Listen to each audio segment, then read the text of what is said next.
De Fabri presenta Isola Tutto, il kit fai da te per isolare il cassonetto di casa tua da caldo, freddo, spifferi e rumori. Non necessita di opere murarie.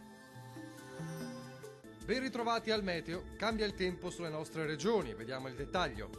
Sul Veneto, la lunga parentesi all'insegna del bel tempo subirà una battuta d'arresto, peggiora infatti il tempo sulla nostra regione, con cielo più nuvoloso e con piogge via via più diffuse nel corso della giornata, localmente anche forti. Temperature minime comprese tra 1 e 6 gradi, massime tra 4 e 8 gradi. Vediamo ora che tempo farà sul Friuli Venezia Giulia. Poche novità, la situazione cambia anche sulla nostra regione.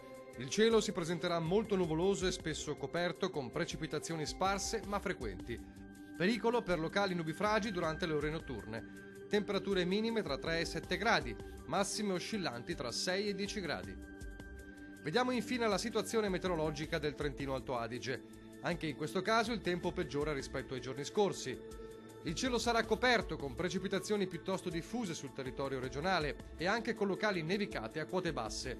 Temperature minime comprese tra 0 e 6 gradi, massime tra 8 e 9 gradi. Dal meteo di Antenna 3 è tutto. Arrivederci.